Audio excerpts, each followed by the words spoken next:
And the church, for many centuries, encourages all of us to do three things during Lent. So the words that I've written on the board kind of capture the heart of them: prayer, fasting, and almsgiving. So we're going to be talking a lot about prayer tonight, but I just want to add that during the 40 days of Lent, the recommendation, in some form or another, is to deepen that life of prayer, to do more than we do the rest of the year. So is there some form of prayer that I could deepen, or some form of prayer that I don't normally do that I could engage in during Lent? The second element of Lent is about fasting. And fasting can be food. When we were children, we would often give up desserts or in between food between meals, which I personally, by the way, find very challenging to do. Some people think that's not a big deal, but for me, I'm one of these people who kind of prays that I don't eat 3 giant meals a day. Usually, I kind of like fuel my body throughout the day. So learning to give up something, especially something that you enjoy, but fasting can be broader than simply food. Some people fast from things like, caffeine or alcohol or something else that they enjoy a lot. When I was a teenager, one Lent, I decided not to watch TV, and I loved TV when I was young. I decided, and after that season of Lent, I enjoyed my time so much, I decided not to go back to watching a lot of TV. So you could give up if you like listening. When I was a teenager, I used to always love listening to rock music in my car, or the pop music, whatever it was. And one Lent, when I was a young adult, I just gave up music in the car. So I either forced myself to listen to NPR, the National Public Radio, or to just be in silence and maybe pray the rosary. So then you could give up something and pray, right? So, and the consequence was that I became hooked on NPR, so I enjoy that now. But the consequences sometimes of doing something for Lent are that you appreciate something new in your life. So, and then the third part of it is almsgiving, which technically to give alms means that you give some charitable support for the poor, that you help the poor and needy. But more broadly speaking, it covers any acts of love or charity or goodness that we do.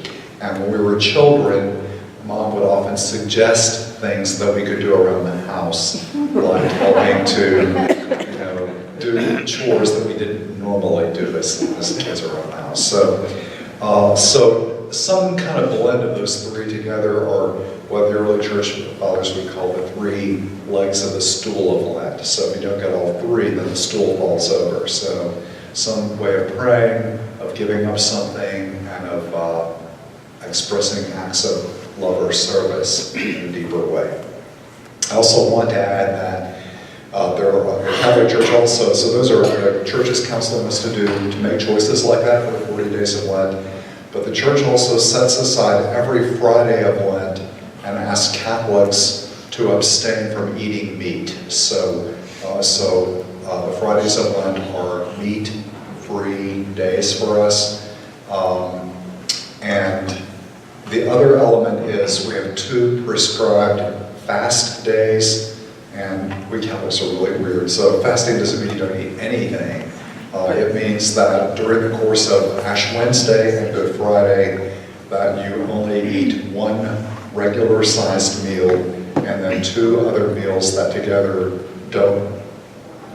are not more than that large ordinary meal. So 1 meal and basically 2 half meals with nothing in between. So you're a little hungry. I always found out on Ash Wednesday when I was fasting and not eating meat, when I was in Holy Rosary as an associate pastor, I went for my afternoon walk, I think I was running in those days, and I smelled every hamburger that was being built in a fast food restaurant in the neighborhood. So, and one time when I was at St. Matthew as pastor, I thought, I'm just going to sit here and think about not eating meat or food, if I don't do something loving and charitable. I thought, this is a good day to go visit some of our homebound. So I arrived at the first person's house to visit her, and her daughter wasn't practicing Catholic anymore. She was frying bacon. So I thought maybe that was not the best idea. I had paid for the day. So I went back to the office, and the school children in the school had left me a plate of cookies or something from Mardi Gras the day before, and it was waiting on my desk. So it was like, you know, when you do something during Lent, expect to be tempted. That's the moral of the story. So if you give up cranberries, for example, then the first place you go for dinner will have cranberries on everything. So that's the way it works. So any questions about Lent before we go on to the topic of prayer tonight? I love Lent. It's one of my favorite seasons, and I hate it too, but anyway. Ashes. Oh yeah, on Ash Wednesday, of course, you do, at all the masses that we celebrate here at St. Henry throughout the church. It's so funny, Ash Wednesday is not what we call a holy day of obligation, but it tends to be one of the most crowded days for Mass in the church. You know, the church will be full. So we have 3 masses here on Ash Wednesday, one at 6:30 in the morning, one at 8 o'clock in the morning, and one at 6 o'clock in the evening. And we will distribute ashes at all 3 of those masses. And when the ashes are placed on the forehead in the sign of the cross, and anyone can receive ashes that wants them, you don't have to be Catholic to receive ashes, you either say the words, repent and believe in the gospel, or something like that, or remember that you are dust, and unto dust you shall return. So those are the 2 formulas. Here at St. Henry, we also offer the distribution of ashes with a liturgy of the Lord. It's a shorter service, not Mass. I think at 10 o'clock and 2, is that it?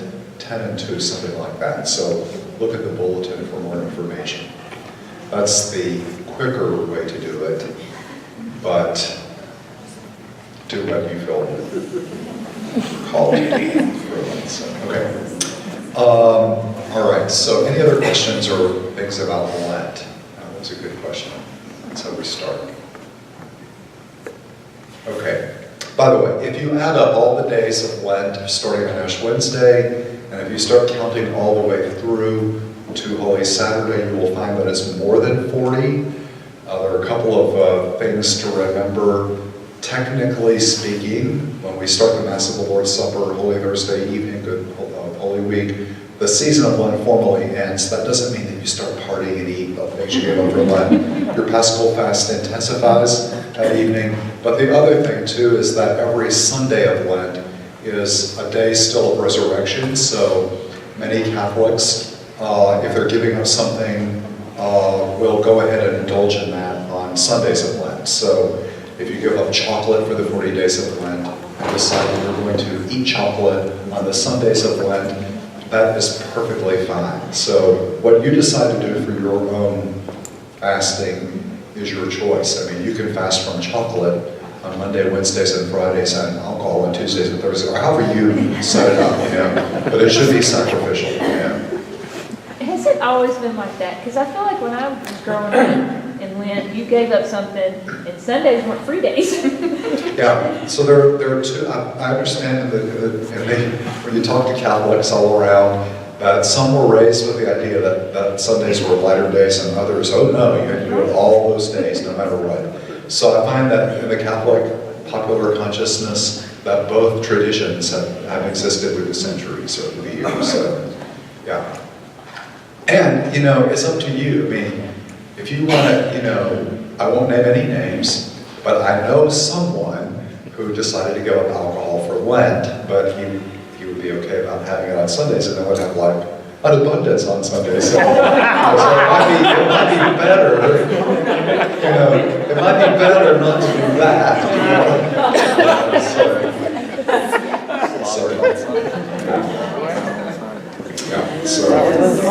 Okay. All right. So I've given you some food for thought for Lent, right? So, okay, good. I hope you have a good Lenten journey. All right. So tonight the topic is prayer and the spiritual life, and you know, I want to share some things about prayer tonight. And if you have questions, certainly would welcome those. There was a study done of very dedicated, committed Catholics several years ago. They wrote a book about it, Matthew Kelly's organization. And they asked parishes to identify the most active, engaged members of the community. And they looked for qualities as they did interviews across the United States. were common qualities that these Catholics seemed to share. And they discovered several qualities that these Catholics shared. One of them was almost every single actively engaged Catholic had developed an active practice of daily prayer. And when asked, what do you do when you pray? They would tell you, I do, and they would describe the routine for prayer, A, B, C, and D, exactly how they would pray each day. And when most of them were asked, how did you learn that rhythm of prayer? How did you develop that rhythm of prayer? The majority said no one taught them how to pray. They had to figure it out on their own. So how many of you all were taught by someone how to pray? Someone said to you, this is how you pray, ... A few hands go up. Now many of us got that. So part of the thing is that each and every one of us is created in the image and likeness of God, but uniquely. So we all probably appreciate praying in sort of very personal, unique ways. And as we go through life, at different stages of life, we might pray differently than we did earlier. So there are many different ways to pray. I think the core thing I want to say about prayer is that prayer presupposes that God is present to us at all moments of life, that God is never absent to us. And so prayer is simply our response to the presence of God in some form or another.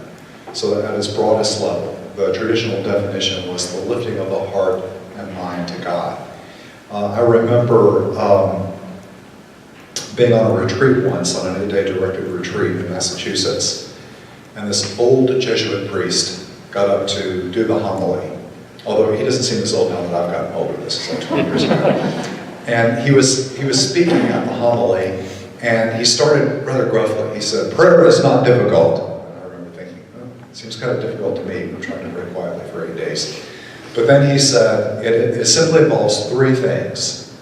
Show up, pay attention, and tell the truth.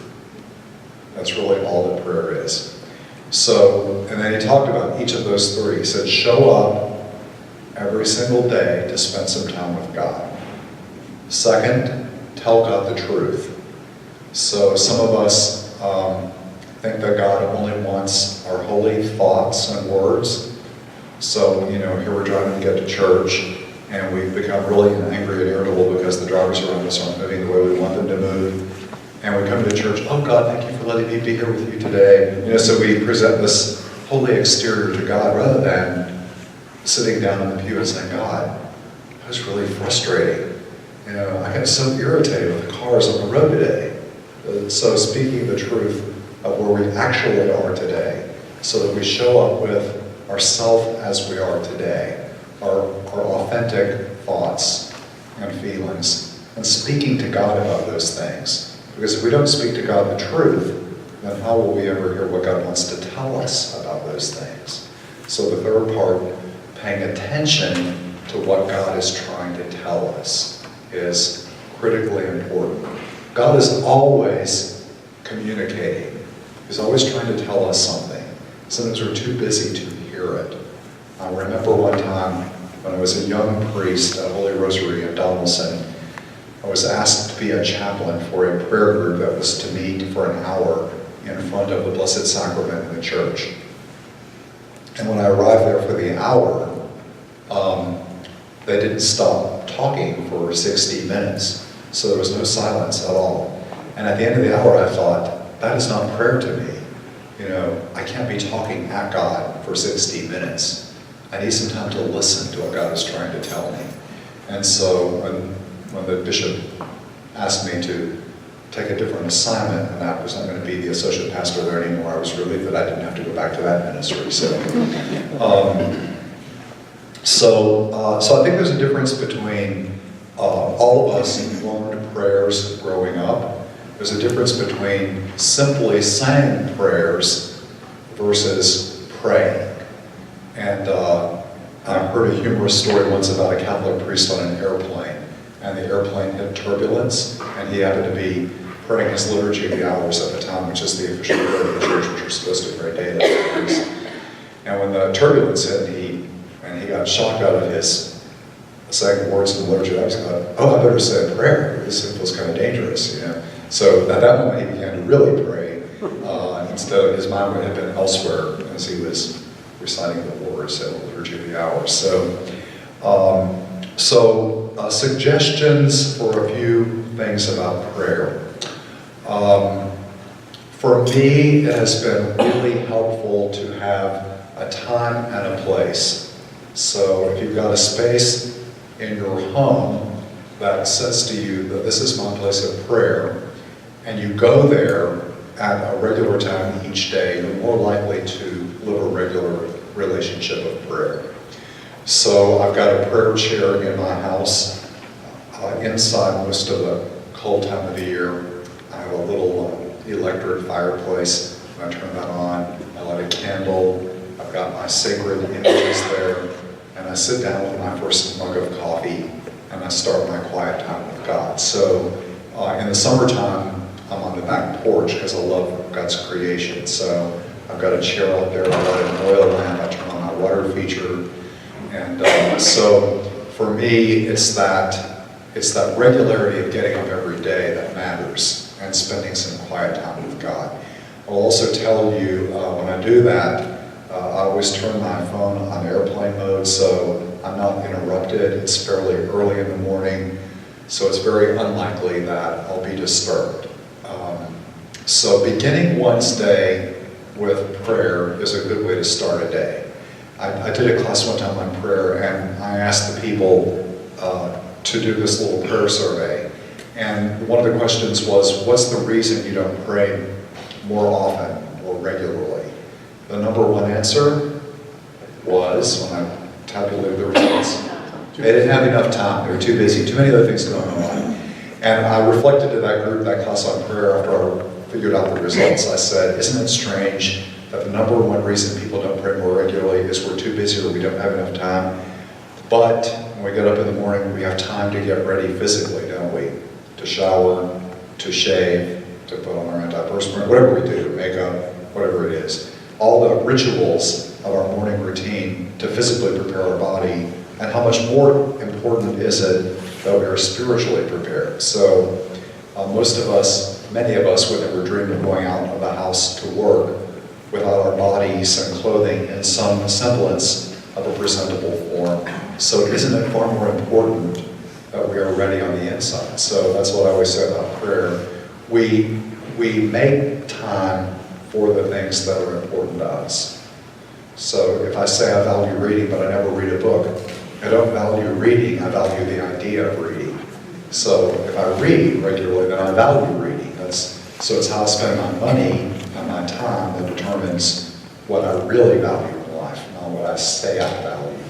So I always say, start, and I was on this retreat once in seminary, and the guy was giving a talk, and he said, okay guys, he says, if you're not praying every day, he said, what I would encourage you to do is, he said, start with 2 minutes a day. And I was sitting at the table taking notes, and I thought, oh, come on, what could 2 minutes a day do? And, but the truth of the matter was, at that point in my life, I was not even taking 2 minutes a day. And I wonder what would have happened had I begun to take 2 minutes a day in quiet with God, even at that early point in my life. So I actually didn't start doing that daily until I left the seminary and came back to Tennessee. So I realized, oh, I don't have this community of support around me, I better start praying. You know? So there's a blessing, I guess, in how we learn things. The second thing, besides beginning your day with prayer, I always say it's great to end your day with prayer. I personally have always found that more challenging, because what happens is, in the evening before I go to sleep, I'm tired, and I am doing those things that I do at the end of the day, like brushing my teeth and flossing and taking my contacts out and all that kind of stuff. But then I'm just like, I just need to get in bed, or I'm going to read a little while, then I'm going to go to sleep. So the discipline of, at the end of day, thanking God and pausing in prayer. So there are a couple of ways that I've learned that are very helpful. One of them is I keep a little notebook in my bedside table, and I do a quick review of the day. God, what were moments today when I was aware of your grace and I responded? and I'll put a little plus mark, and I'll just jot something down. I might put a little plus mark, walk in the park, because I took a walk and I felt God's presence there. And then I'll put a minus mark. Where did I get off track? Lost my patience with so-and-so today.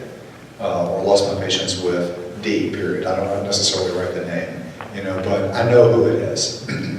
And sometimes then I can say, tomorrow, when I see D, I need to apologize for losing my patience yesterday. So it's a good way at the end of the day to do a quick review in the presence of God. You can also do a little daily reader, like Jesus Calling, at the end of the day or beginning of the day. It's a good little prayer resource. And the other thing that I did for a while, which I really liked, I would keep a rosary by my bedside table, and when I would lay down to go to sleep, I would just go from beat to beat, and I wrote an article about it. That's where I got the idea. And I would just beat by beat reflect on a different blessing that I was grateful for. Just thank God for the blessings of the day or the blessings of my life. So some way to kind of end the day in prayer. And then the other thing that the early church fathers were especially fond of were what they called the javelins of prayer that we hurl up to God throughout the day. So they said, all day long, you can always offer a prayer. So when I walk out the door and it's a beautiful spring morning, I can pause for a moment and say, God, thank you. What a beautiful day. That's a prayer. I'm meeting with somebody, don't know what to do, puzzled. Holy Spirit, give me wisdom. That's a prayer. I hear sad news, somebody's died. Oh, God bless their family. That's a prayer. Those are very simple, short, prayerful thoughts that we can say aloud or just in the silence of our hearts. So someone says you don't just have punctuation at the end of a page in a book, but the whole page is full of punctuation. There's commas and periods and question marks and exclamation points and dashes and quotation marks and all that. So a page in a book is like a day in our life. So we don't just end and begin the day with prayer, but prayer is like punctuation we can have throughout the day in different forms. All right, so, all right, ways of praying. I want to talk a bit about that for a moment. Sometimes people use words to pray. So a great prayer resource, if you've never heard of it, is a little publication. You can subscribe to it called Give Us This Day, or another one like it, Magnificat. And it's got a little short morning prayer and an evening prayer. It's got the daily mass readings in it. It's got a little one-page homily. It's got a little one-page on the saint of the day. Some people like to use a little prayer resource like that, or to speak a spoken prayer that's printed. Probably the most complex form of that is the one that the Catholic Church has developed that I talked about last semester, the Liturgy of the Hours, which you can also find online. So speaking words of prayer, which even those words are opportunities for us to pause and listen to what God is saying to us through those words. Other people really like to speak to God spontaneously. So instead of using a memorized prayer or a printed prayer, they simply talk to God. When I was a teenager, that was my favorite way to pray. I'd walk out the front door, I lived out down in Lawrenceburg. We didn't have any houses on the street. I would just walk down the road alone in the evening or at night, and I would just talk to God like I would talk to a friend. So vocal prayers like that, whether spontaneous, it's a relationship with God. You think about a relationship with your spouse or a close friend. How do you communicate?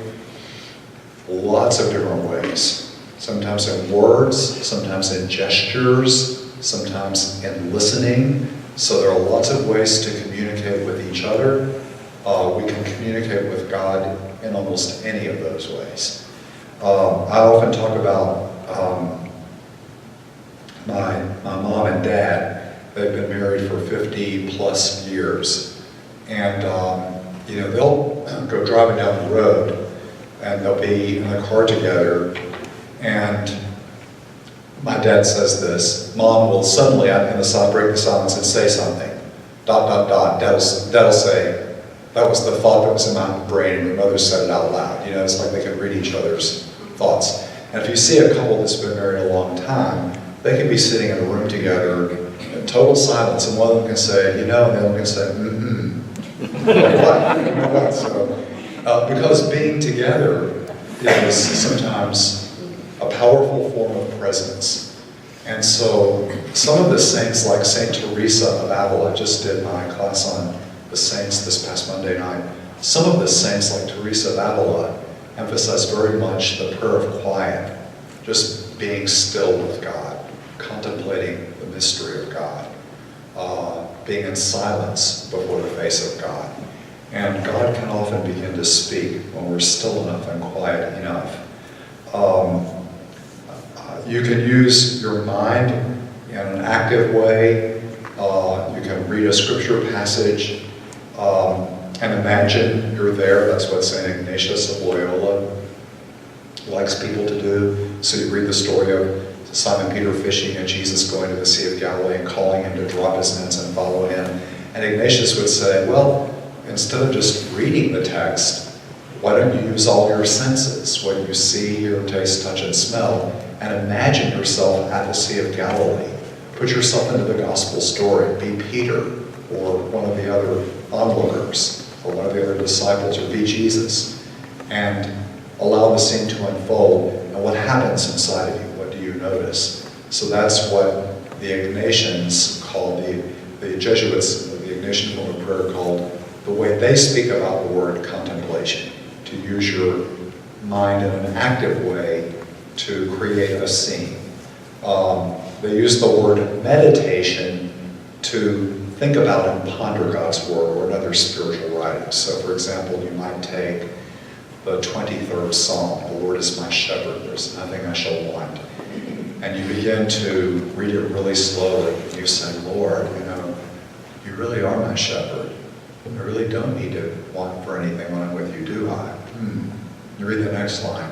Even though I walk through the dark valleys, I fear no evil. Ooh, God, I've been going through some difficult times. I've been afraid, but with you, I really don't need to be afraid. So you're going to have this sort of thought process. This is a form of prayer called meditation, where you're engaging the mind in the work of prayer.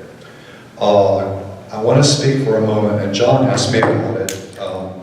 A form of contemplation, not like the Ignatian form, but another meaning of the word contemplation.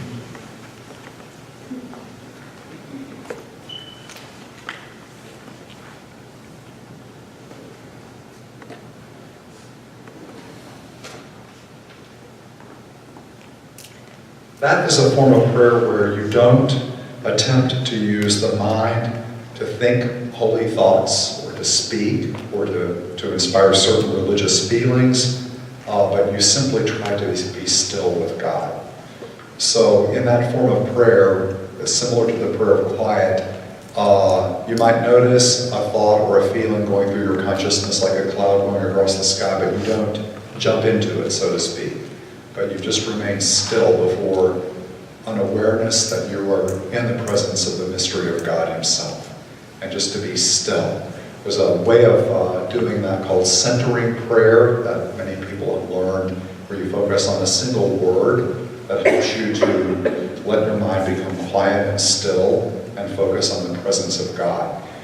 St. Teresa of Avila was one of the great mystics of the church, and she said that when she had been praying for many years in the prayer of quiet, she became more and more aware of the presence of Jesus within her, and of the Trinity, the Father, Son, and Spirit. So over time, God began to reveal Himself to her in very profound and powerful ways.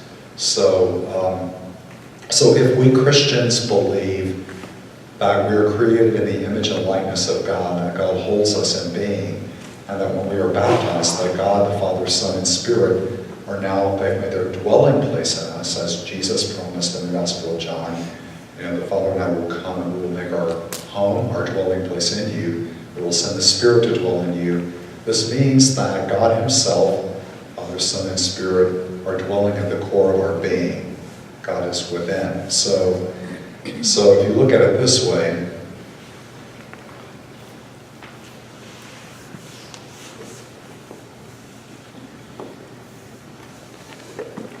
extremely primitive drawing. It's about as primitive as you can get. The little square in the bottom, I'm kind of visually representing at the core of our being, at the center of who we are, is the mysterious presence of God. But surrounding that or above it are all the other stuff in our life. So what happens when I sit down to pray is a million thoughts and feelings enter into my consciousness. Years ago, I remember I would, it'd be my day off and I'd be in Nashville, and I'd visit here at St. Henry. I was in Springfield at the time, and on my day off, I'd be perfectly serene and peaceful. I'd get my cup of coffee and my prayer book, and I'd go and sit down to do my prayer. And I would be, it's my day off. It's a great time to begin a beautiful spring day to start my morning prayer. Begin with the sign of the cross. Oh, God, come to my assistance. Oh, I forgot to do ... That thought would just go through my brain. And then, I can't believe that so-and-so didn't do what they said they were going to do. I'm going to be angry. Why did they not follow through on that commitment? What if so-and-so does what they said? And this might work out very badly. Then fear enters in. So what happens is, what are our brains? They're like, we have what one called afflictive thoughts and feelings enter in. It's like the whole bandwidth of stuff comes into our brain.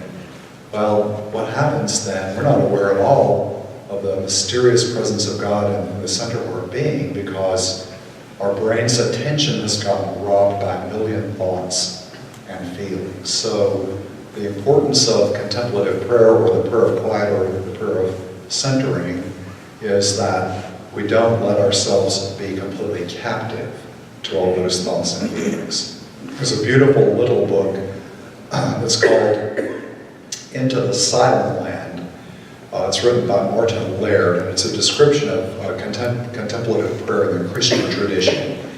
And he says, he uses the quote from the Old Testament, that God is like Mount Zion that cannot be shaken.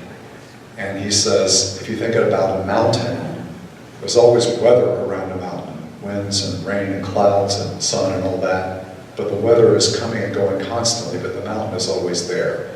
So God is the mountain inside of us, and everything else is weather, all of our thoughts and feelings. So we get beneath all that stuff, then we become aware of the hidden mystery of God. And encountering the holy mystery of God in us is a transformative experience. It changes us. God is always trying to tell us something. What does John say God is? God is, he uses one word. God is love. So when we become still enough, when we find at the center of our heart is, God is waiting for us with unconditional love. God is love. And when we feel the radiance of God's love, we feel ourselves the recipient of that love. One way of putting it is, I realize I am a beloved son or a beloved daughter of God. I belong here. And that love is all embracing. Everything about me is loved by God. And God is healing me of the sin that separates me from Him, or that keeps me from loving and return completely. So in the presence, it's like going out on a beautiful day and warm sunlight hits your face and you feel the goodness of the light. It's an interior light of God's love that touches your heart, and it begins to change you. When you sit with that, what happens? Afflictive thoughts and feelings. Oh no, you don't deserve this. You're no good. Well, whose voice is that typically? In the presence of God. It's the enemy, right? He's trying to get us away from the connection with the God who created us. So to believe in the goodness of God in our regard and to soak in it changes us. So that voice comes in, you're no good, whatever human being. And at the core of your being, you're realizing, no, I'm beloved. God loves me, I'm His son. When we're changed by that love, we walk out the door. How do we live our life in relationship to other people? We look and we say, oh, there's my brother, there's my sister. I love you.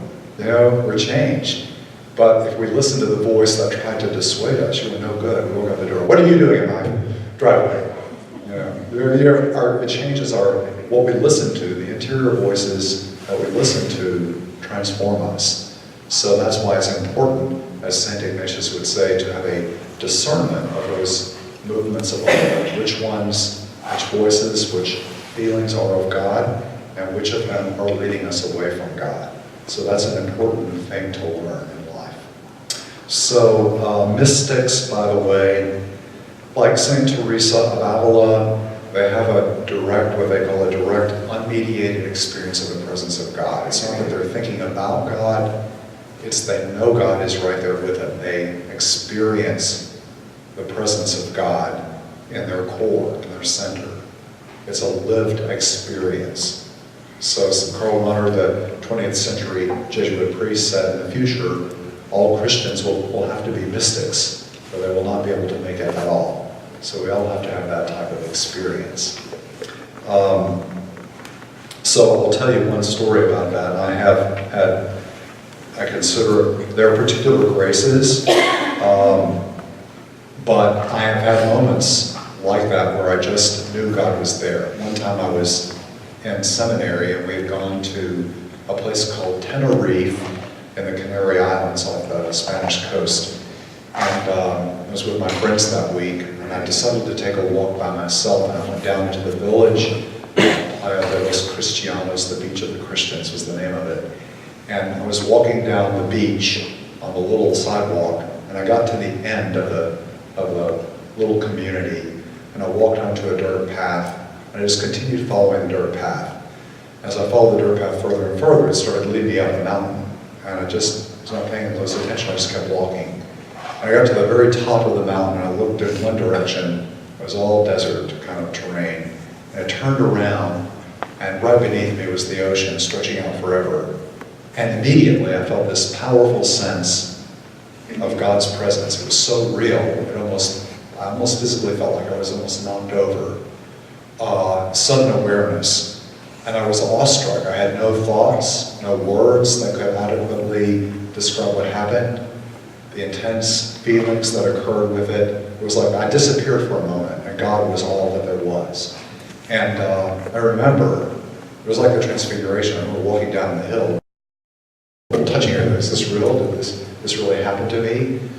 When I got back to the village, I looked around, I'm seeing everything with a whole new set of eyes, and I got back to the hotel, and my friends are there, and I'm like, it's like, wow, I just had this experience on top of this mountain, that changed me. I can still remember right where I was. That was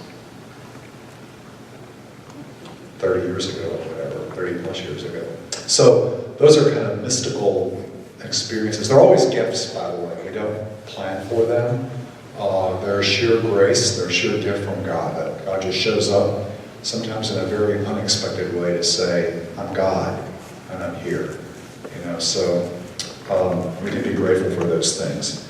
I will also have just a couple of things, common difficulties. One are sometimes people have problems with distractions in prayer. Like I mentioned, I was sitting down and these thoughts would enter my brain. Two ways of dealing with distractions. It's not helpful to get mad at yourself for having a distracting thought or feeling. One is to treat them like the clouds in the sky. Oh yeah, that's a thought, just through my brain. That's a feeling, yeah, I noticed it. I'll let it go. So you can sort of treat them that way. Or, when that thought enters your brain, oh, why didn't he do what he said he was going to do? You can stop for a moment and say, God, why am I reacting this way to this person? Why did I allow his failure to follow through to suddenly make me angry? What's going on inside of me now, God? Can we talk about this? So I can open the distraction up and make the distraction into a method of prayer. So those are a couple of ways of dealing with it. The other thing to deal with is sometimes we have to deal with what I call dryness or desolation in prayer. So when we first start praying, if we say, like if you'll say, I'm going to take 15 minutes every morning during start my day with prayer. The first few days, you might think, oh, this is so good, I'm glad I'm doing this. Well, about day 4 or 5, what might happen is, oh, nothing's happening, I'm bored, I've got an itch in my back, and you're just like, I'm not feeling anything anymore. I remember several years ago, I was going to St. Conrad to see my spiritual director, and I've been praying for a number of weeks, if not months, where my prayer was intensely dry. Nothing seemed to be happening. And I explain this to my spiritual director. I'm doing my prayer every day, but it's so dry. I don't even think anything is happening. I don't feel the presence of God. It's just, it's very hard to pray that way. I'm just sitting there doing my prayers. And I was thinking that he was going to give me some advice. Well, what you need to do is ... But he just looked at me and he said, so you're not getting anything out of your prayer? And I said, no. And he goes, it's not enjoyable? I said, no. And he goes, he said, that might be the most pleasing prayer to God because you're not getting anything from it. You're doing it simply for God's sake. I was like, oh, okay.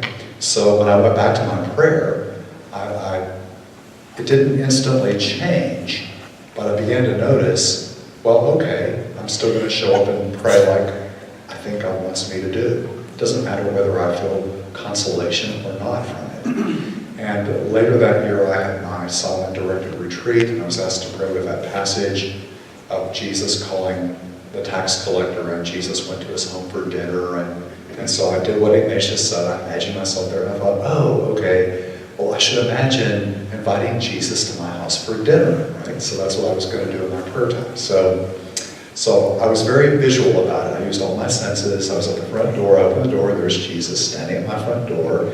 And I said, before I have him for dinner, I should give him a tour of the house. So I start walking around the house. This is the kitchen and so forth. So we go up the stairs, and I started heading toward the associate pastor suite. And he basically said, I'm not interested in going that way. In other words, he kind of was just telling me suddenly, the associate pastor's life is none of your business right now on this retreat. It's you and me, So I turned back to my room, and I walked through the doorway of my bedroom, and I was just about to say, and this is my bedroom, before I could get the words out of my mouth, I suddenly heard in my mind Jesus saying very clearly to me, I know this place very well. And it was the place that I prayed every day. And I suddenly felt this intense experience of being embraced by Christ and his love flowing into my heart. And I suddenly realized that all the hours that I had spent there praying that I thought were unimportant were in fact supremely important to him, that it mattered. And I will tell you, when I arrived back at my house after that retreat and walked into that room, I knew Christ was with me. I had this profound experience that came back with me from that retreat. So that's my last little plug, that if you want to grow in prayer, you can always take a retreat like Rcia or another kind of retreat. And you can also get a spiritual director who can help you to learn how to pray better. So, any questions or thoughts on prayer? That's a lot in one short evening for an introduction. I got a second grader, and I remember a couple months ago they were having the teachers had them go find a prayer place or prayer spot. And talking about it tonight, I'm thinking like, that would be good to put a little corner for him or something in the house. Do we want to encourage him to discuss that, or do we just let him have that as his, or do we what was that about, or do you want to... So I think this, prayer is both intensely, an intense experience of solitude of being one with God, and it's also intensely communal.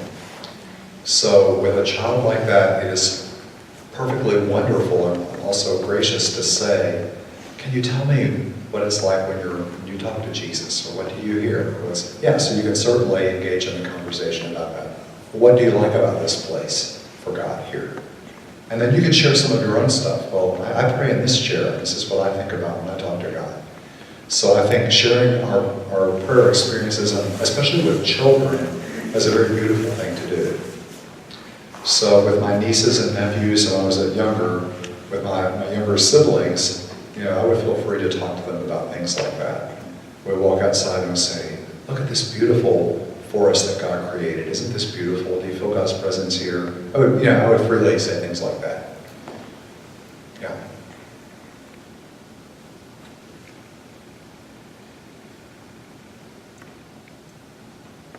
And also, remember too, if you uncover something that doesn't sound like God's voice, then you can also help them to learn discernment.